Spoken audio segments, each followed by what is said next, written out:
I'm Sabatino Stacchi, the Loyolan's new editor-in-chief, and this is my last meal.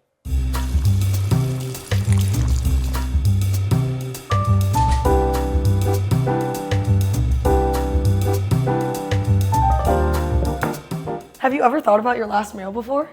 I haven't. This video honestly made me think about it for the first time, but I felt like it was an exciting way to combine different type of foods that I was Totally. Walk us through this first course here. Yeah, so here we have a chopped salad that's inspired by the muffaletta sandwich that comes from New Orleans. This salad actually has a lot of my favorite foods in it. It has salami, olives, avocados, just a really good mixture of different flavors. And then sparkling water is far and away my favorite beverage. And to top it all off, we have some dill pickle chips. So just really starting off savory with this first course. Wow. Okay. What's your favorite sparkling water? That's a hard question. I think Polar definitely has some of the best flavors, so that's my go-to. I'm really a lemon lime person. Okay, well, I think we should dig in. Yeah.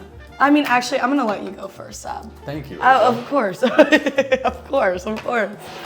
First and foremost, congratulations. Thanks, Ava. Of course.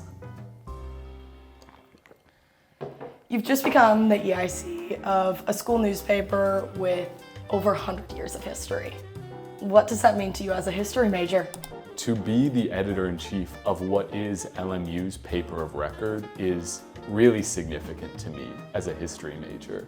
Even in the short time that I've been at the Loyolan, I've been really inspired by the work that I've done and my colleagues have done to document the history of LMU. To me, that's the coolest part of working here, is being able to carve out a little space for myself in terms of telling the story of this university. And while there is that big focus on the present and the past, I also don't want us to get lost in terms of what's in the Loyolan's future. I'm really excited to keep innovating, keep finding new ways for us to express our content and reach our viewership, and I just couldn't be more excited.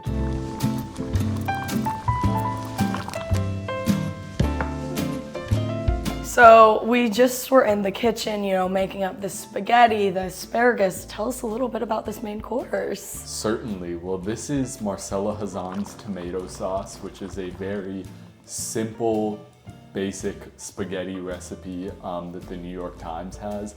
I grew up making it with my parents, and so it's my go-to whenever I want a little bit of a taste of home. So I decided on that for the main course of my last meal, and then just for a little bit of greens, we have some grilled asparagus with a little dusting of Parmesan on top. I think it'll make a nice pair.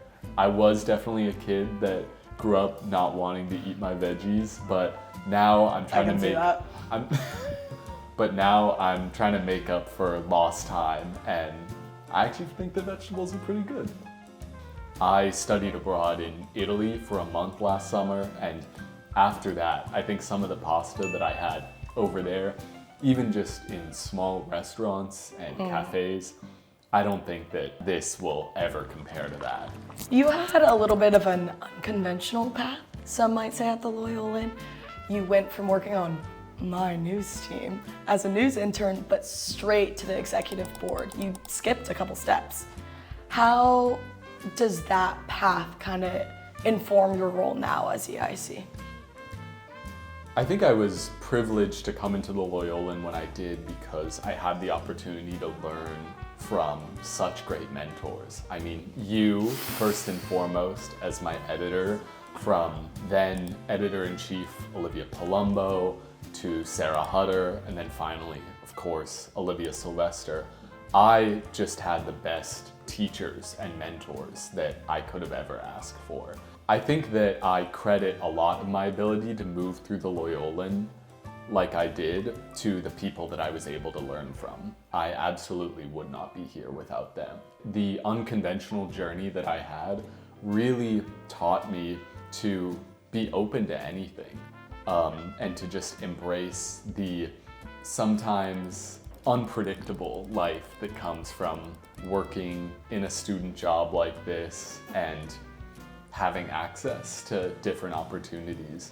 I've tried to be open to whatever the future has, and when the opportunity arose to apply for editor-in-chief, I knew I had to jump at it. Sometimes opportunities only come around once, and so it's really important for whenever you find that thing that you're passionate about, that lights that spark in you, you have to reach out and grab it. All right, Sab, we've made it to our final course of the evening. A Baja Blast freeze. A Baja Blast. Coming down to LA with the hot weather, or even back home during hot summers, I think there's nothing better than a Baja Blast. I mean, when I think of summer, when I think of warmth, this is what I think of. All right, well, cheers to that. Cheers, Ava. What's been your favorite part about working at the Loyolan? My favorite part of working at the Loyolan has been getting to join a creative community of people who are so passionate about what they do, even if it takes a variety of different forms. From our writers to our videographers to our graphic designers and our copy editors, everyone brings such a deep desire to produce good work in whatever form it takes. I hope that the Loyolan can continue to become a resource and a voice for students and people on this campus, because fundamentally I think we are at our best when we're using our skills and our passion to amplify the voices of the student body. I can't wait to see what you do with your internship, Sab. Thanks, Ava, and thanks for this conversation. Of course. This has been Sabatino's last meal.